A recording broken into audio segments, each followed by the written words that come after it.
As well. Host a show stopping.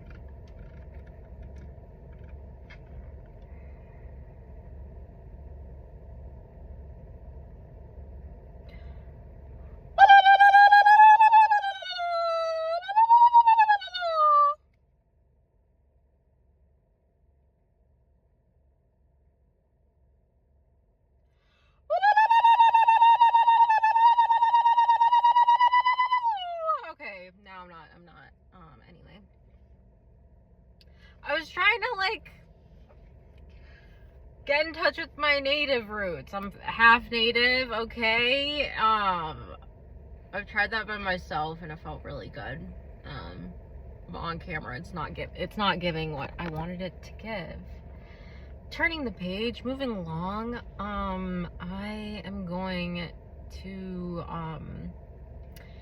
give my testimony today of creators' hands on my life, and I'm gonna try to put my ego aside and just get right into the meat and potatoes.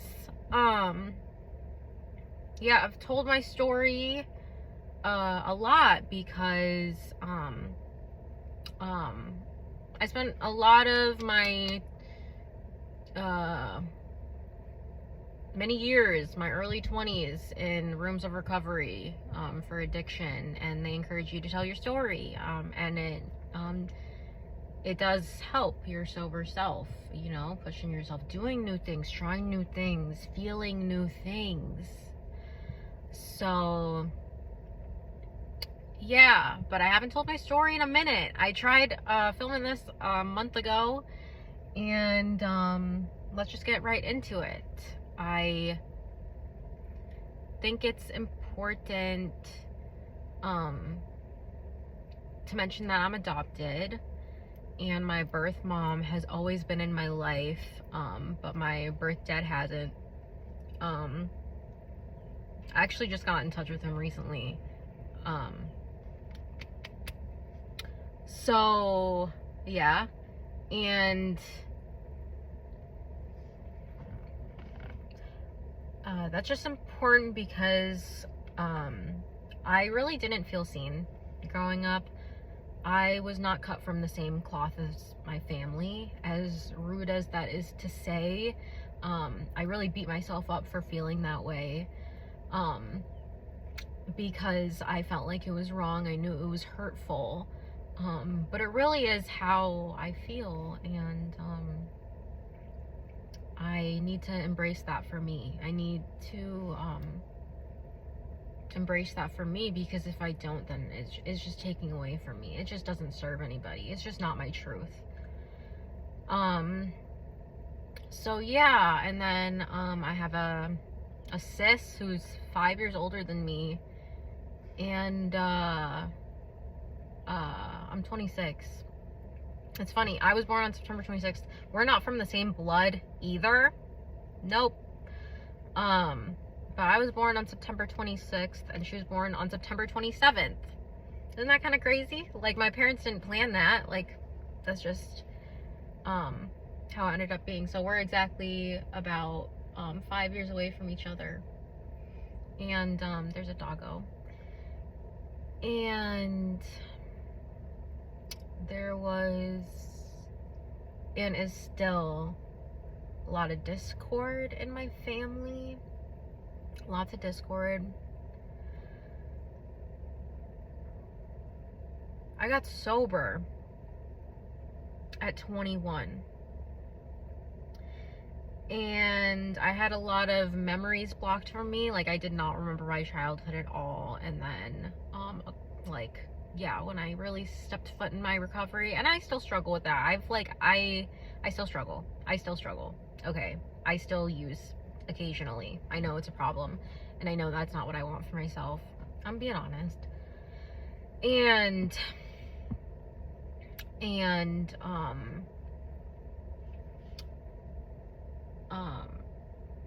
so going back to childhood. Oh, and I'm just like getting my memories back, honestly. It's like sounds, life's a movie, bro. Life feels like Disney lately. Bring back the magic in life. Bring back the magic in life. So, as a kid,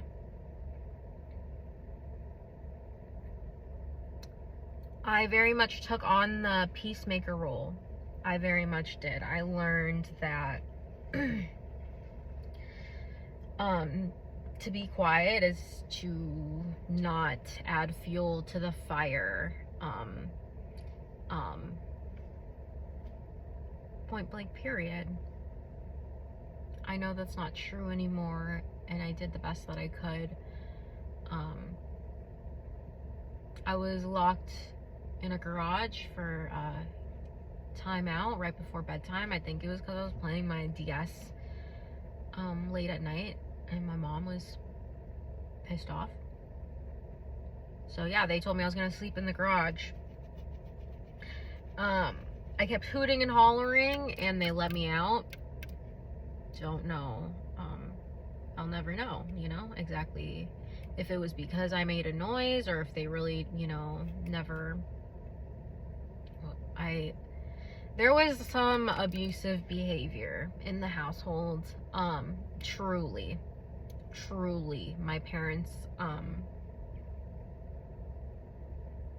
are boomers, and they've faced a lot of abuse themselves. Late 70s, they're in their late 70s, and they've definitely faced a lot of abuse themselves. They're not my stories to tell, but just some background to make them feel better about themselves. I don't know. Okay, moving along. I was very quiet in school. I never really had a lot of friends, but I did have a best friend in elementary school that I stopped talking to in middle school. She was a compulsive liar, and like everyone around knew it. Like literally, like she'd lie. I don't feel comfortable talking about like other people's stuff, but seriously, like the other, like our friend group or whatever that like we were a part of, like if they were like, yeah, she told us she works at Hollister, and we know for a fact she doesn't work at Hollister. Like, she was a compulsive liar. Like, little shit like that. Yeah. So, yeah, one day I just stopped talking to her in 7th or 8th grade. I think 7th grade. And, yeah, she never talked to me. And then I had another best friend. But, yeah.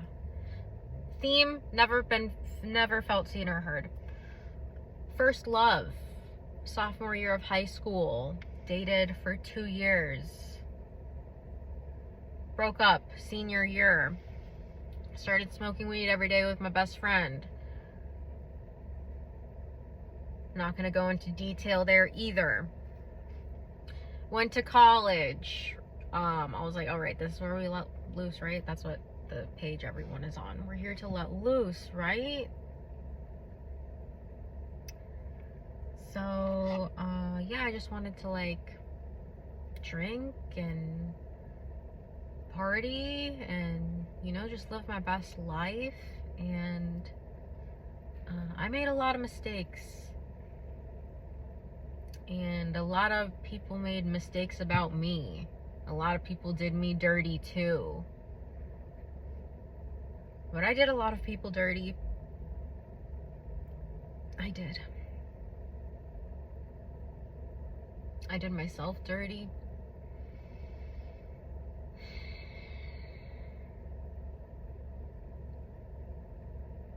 I drank and drove after a wedding and crashed my car. I was belligerently drunk. I think I was 18 or 19, very young, and I crashed into these people's rock garden, and they didn't call the police on me, God willing. And my friend picked me up,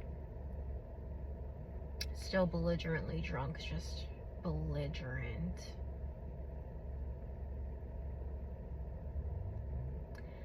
And yeah, she told me she was gonna take me to my parents' house. I just remember being so pissed off that she wouldn't take me back to her place, and just saying the worst things that came to mind. Just like trying my hardest to hurt her. And that's who I was at that time. That's who I was. I wanted people to hurt, and that was also because of my how I was raised. That's how I was. I'm not gonna lie about it. I can't lie about it. I'm not pawning. I'm speaking my truth with you right now.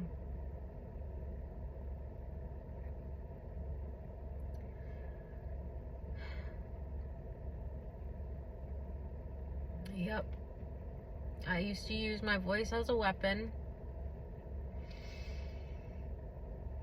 I gotta check myself sometimes. I have a booming voice. But yeah, you know, yeah, gotta be responsible. But I'm gonna speak my truth and be me at the same time, you know what I mean? Like, I'm still gonna do me. I'm still gonna do me. So yeah, and then I think, like, I just put myself through a lot of shit, man. I definitely, you know, went to a lot of parties, got drunk, got separated from my friends, even when I wasn't separated from my friends, you know, a lot of,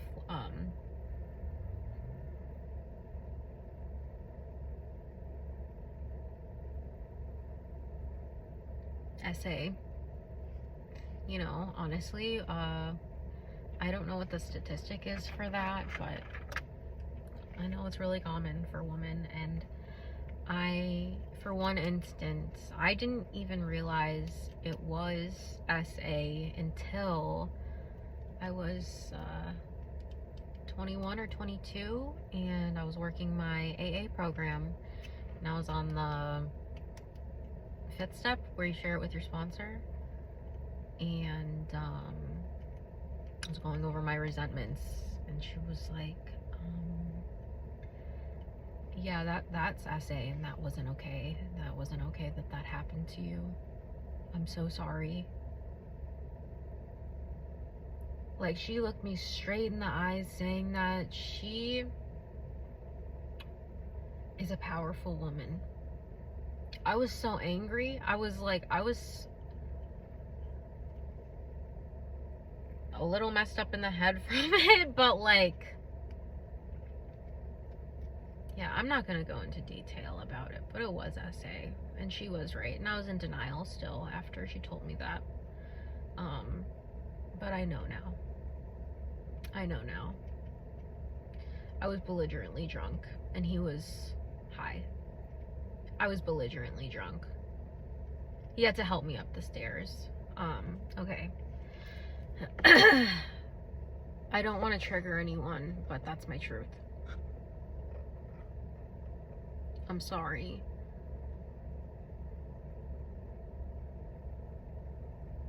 To myself and to you for trying to talk about that so nonchalantly, because it's not. But you have to do certain things to keep it moving, and one day you kind of look around and you're like, oh shit, I can process this now. I think that's how it works. I don't fucking know. It's not my world. Take it to God. Like, wait. Okay, I'm so weird. Moving on. Yup, I cheated on a partner while I was belligerently drunk. I was an alcoholic, if you're not understanding the vibe. I was an alcoholic and belligerently drunk, had an orgy, woke up the next day feeling like absolute anxiousness, disoriented. Told him either that night or the next day, and he wanted to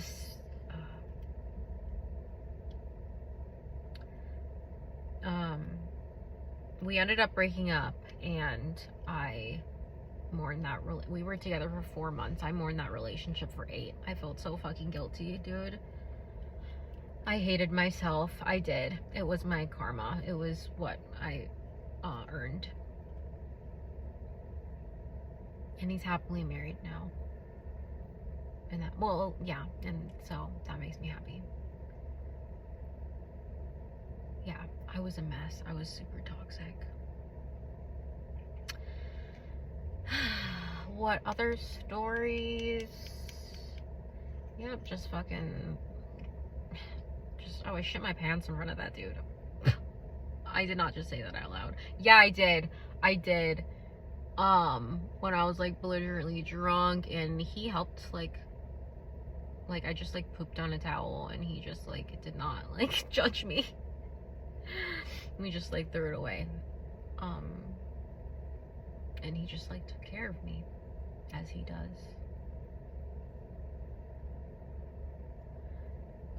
Okay, I've been in some weird situations. I just remembered someone doing some weird ass shit.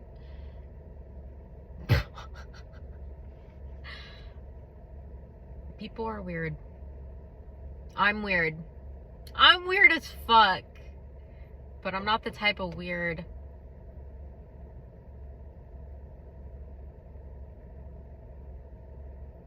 where I'll go out and knowingly betray you. I'm not the type of weird that refuses to look at themselves. I'm not the type of weird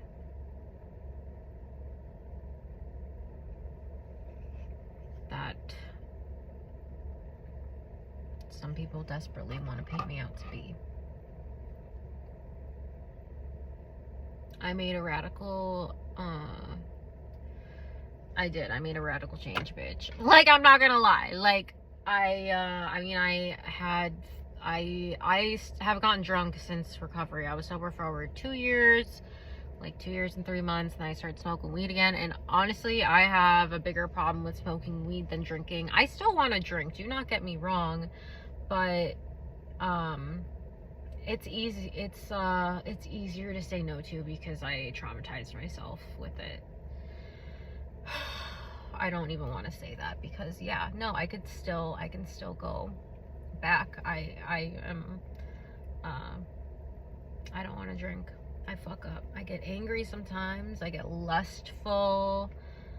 I get loosey-goosey, you know? Sometimes it is a nice time, but, no.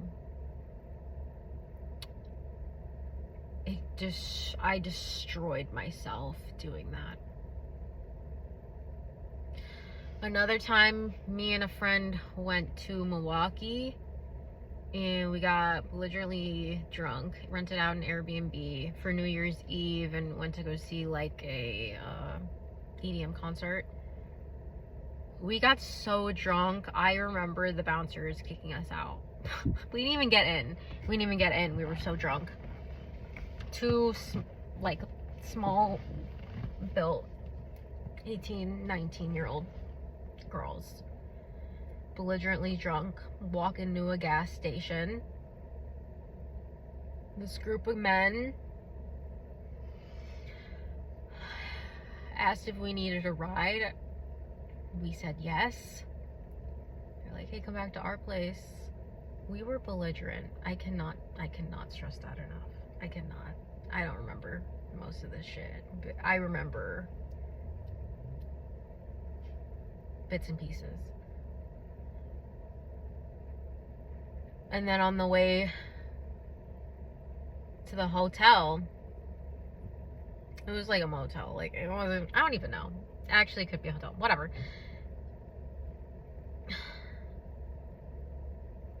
Like, I remember walking in, like, the group of men leading us. Dude, I remember the door open. They're like, come in. But before they said that, Serenity looked at me. She had a moment of clarity. She was like, we gotta go, girl. She's like, we gotta go. And then I was like, oh, fuck. I was like, oh, fuck. So, yeah. Like, ushering us to come in. It was at least four intimidating dudes. And, but we were fine. Yeah, we didn't go in. We, I don't know, called an Uber or something and left. Like, we left. So, yeah, we got really lucky. God's hand was on our fucking lives that day. So, and I'm sure there's a couple other stories, but I don't mean to war story. I don't mean to war story. And I'm being a little selfish because I need to get this off of my chest. I need to talk about these things and explain them, and be relieved from them.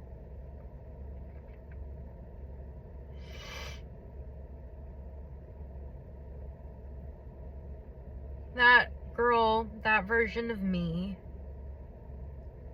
just wanted to feel something. She did. She was so lost and so hurt, and everyone around her had all of these expectations of her placed onto her, and they kept piling up. And she didn't know how to release it. So her release was bed rotting, drinking too much,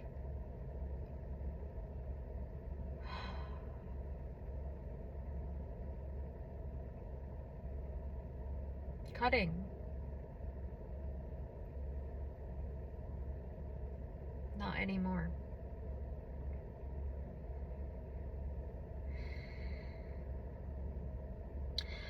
I had no hope. I had no hope. I was suicidal a little bit.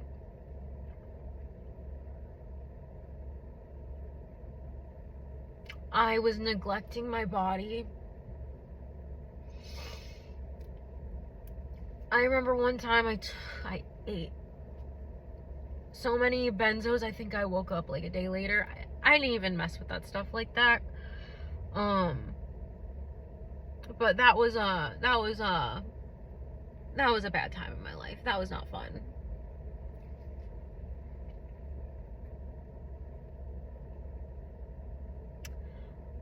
I had no hope. I had no friends. That's not true, but yeah, I was so disconnected from myself. I wanted to be disconnected from myself because yeah.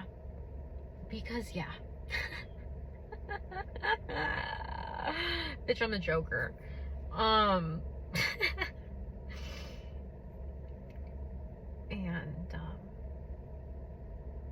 And so I went to rehab summer of 2020. Got sober in rehab. I was like as everyone else is, like the first time they go to the rehab, they're like, yeah, I don't have a problem. And then you talk to everyone else and you're like, oh shit, wait, why is what they're saying like relating to me, like on a spiritual level? Damn, maybe I do have a problem. Because they definitely have a problem. So maybe I have a problem. And yep, spent I think 35 days up in there, and started getting my appetite back. I was so depressed, girl. There was not a glimpse of happiness in my life at this time. I'm telling you, maybe like a 0.0001% glimpse of happiness. I'm telling you, my body was drained of serotonin, drained of happiness from all of the substances I was putting in my body, from all of the people that I was surrounding myself with, from the lack of my own boundaries, for not knowing how to take care of myself, for not understanding how to navigate life at all.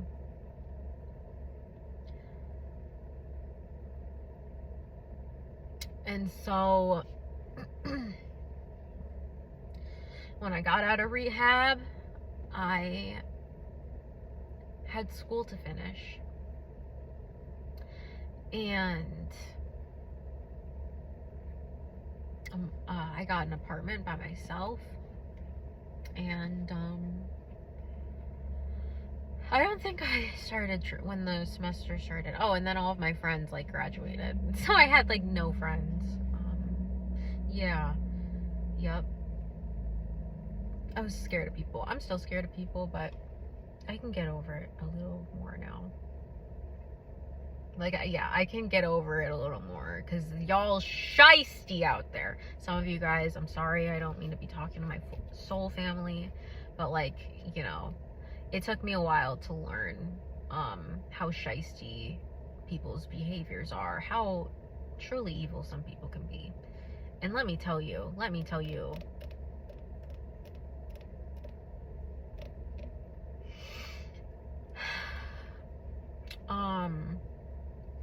so yeah, I just started, I think, yeah, I was just like smoking weed in like a little fucking kratom. I didn't even use it right. Like, I didn't even use it right. I bought like a liquid kind. It just made my tummy hurt. And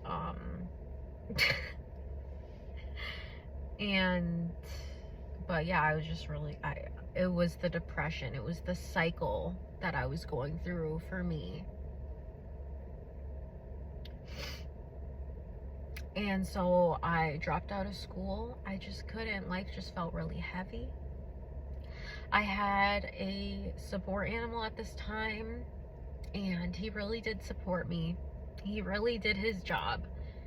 And he died at 9 months old from FPV. It's an incurable disease. It's like a genetic thing.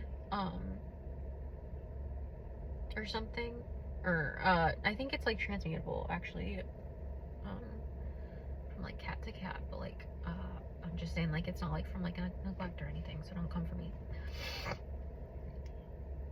That cat really did help me. His name was George. And then I later, who was an asshole. Anyway, this George wasn't. This George helped stop me.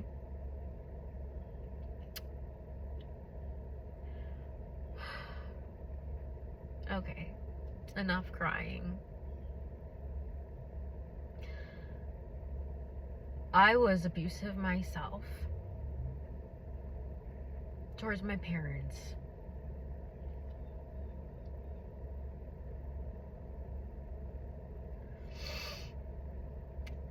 And George helped me put myself in line.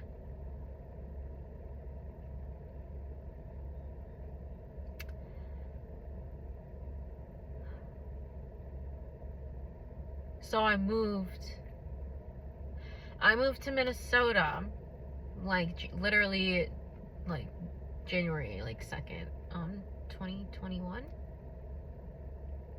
My sober date. Yep, I have lived in 3 sober houses since, for probably over 2 years, or 3 sober houses since. The time altogether, yeah, around 2 years or so. And then I also did a sober recovery program where I lived on campus and in like a building where everyone my age, like, and also going to college, was like getting sober as well. So that was really nice, even though I didn't relate to any, like, some of those people I did relate to. I did really appreciate running into them. But others of them, it's like, dude, you are acting out of hurt. You're acting out of your ego, honestly. And I didn't see that at the time. I didn't. I'm like, dang, you're kind of childish, and I can't believe I had a crush on you. Ugh. Because I was hurt. I was so hurt. I was so down bad. I was so quiet and meek and shy, unexpressive, healing. I was healing. I was healing. I went to at least 3 meetings. Oh, almost every week. You know, not every week is perfect, but some days I'd do 6. I had a sponsor. I've done the 12 steps, except I have never sponsored anyone. But I did it. I've had 2 sponsors, 2 long-term sponsors.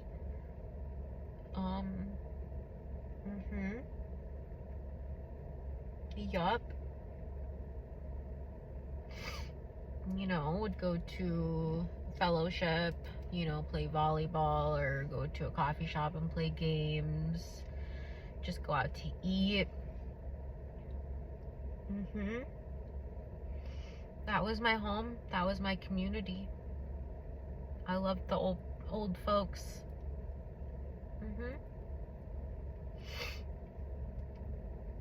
Yeah. Because even people my age, I don't know. I'm a weird person.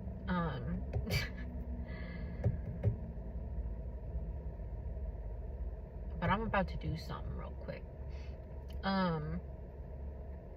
Yeah, I'm a weird person. I don't relate to a lot of people. So, I tell this story. I'm almost done. Okay, it's been 32 minutes. Time to wrap it up soon. I'll wrap it up.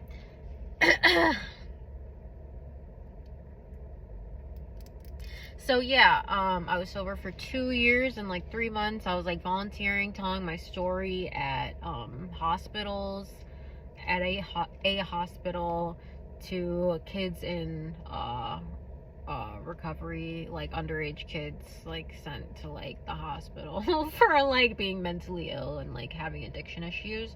I'd tell my story up in there with other people in the program and stuff. I chaired some meetings and stuff. I was in it. Recovery was my life. And then around 2 years and 3 months, me and my boyfriend of 10 months, and I started smoking weed. Just smoking weed. Yeah, literally just smoking weed. Weed, I'm a very sensitive person. So weed really affects my nervous system, and it's not good for me, unfortunately. It's so fucking annoying. But same with drinking. One beer, I swear to God, I'm tipsy, girl. I swear. I swear on my life. So yup. Had to change out my supply. Had another boyfriend. Not even gonna name his fucking name. He ended up taking a screwdriver to my car while I was in it and did $6,000 worth of damage to my car. That shit went to court. I called the police, not even thinking domestic assault on my mind. But I took a video of him taking a screwdriver to my car while I was in it. Sorry for being explicit. I took a video, and that's funny because as a kid, actually, I remember taking a video to catch abuse, to make the abuse stop in my household. Right? Because you're gonna do that in front of a camera, bitch. But he did. He did, and girl, the cops were like, what do you want to do? And I was like, I just want him to pay for my car. It's December, and my window couldn't go up. My car was a little fucky. My window was out of, and so they called me and they were like, hey, Camille. They called me later that night. They were like, hey, he's in jail for domestic assault. I was like, bitch, thank you. I did not know how to feel.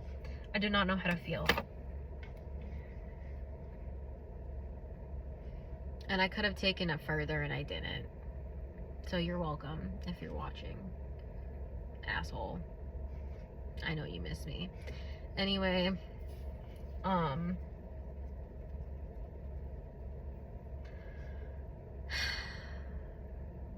went back to rehab after that.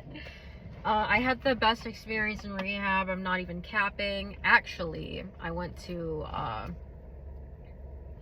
rehab for like younger people, and then there was a fighting, obviously. It was like high school on steroids.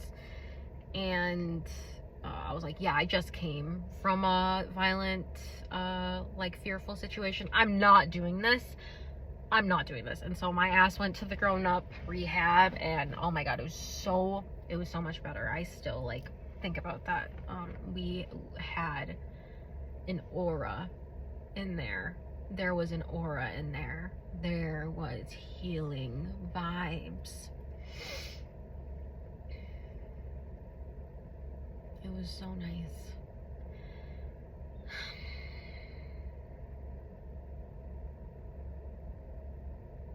And yeah, okay, I've been talking for a long time, so yeah. So I still smoke weed occasionally. I do, and then when I do, I binge it. It's like, because it gives me anxiety.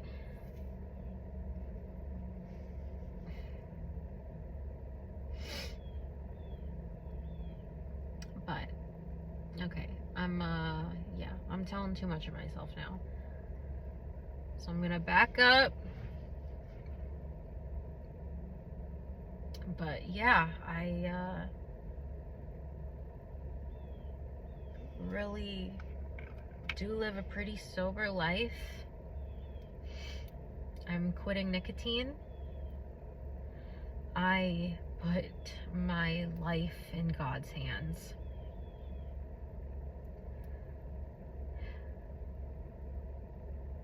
I try to. I still really struggle with nicotine. I'm like, my palms are a little sweaty as we talk. I've been vaping since I was like 17, like every day. Girl in the middle of the night. I know you guys relate. I know my soul family knows what I'm talking about. And yep, just working on breaking that for myself, because I'll be damned if I live a life vaping every fucking day. And it's hard, but it'll be easier when we find each other. When we do this hard work together, soul family. When we find that real, authentic support in one another that most people can't give. It's gonna be amazing. Keep going. I am so proud of you. And you're gonna shock the world. You're gonna shock the world. And you're gonna look fantastic.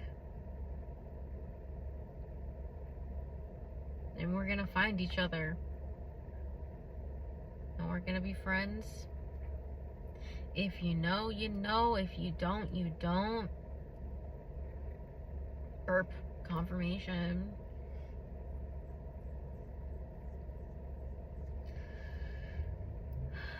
But I love you guys. I'll maybe post some pictures at the, yeah, I'm gonna put some pictures up in the end here.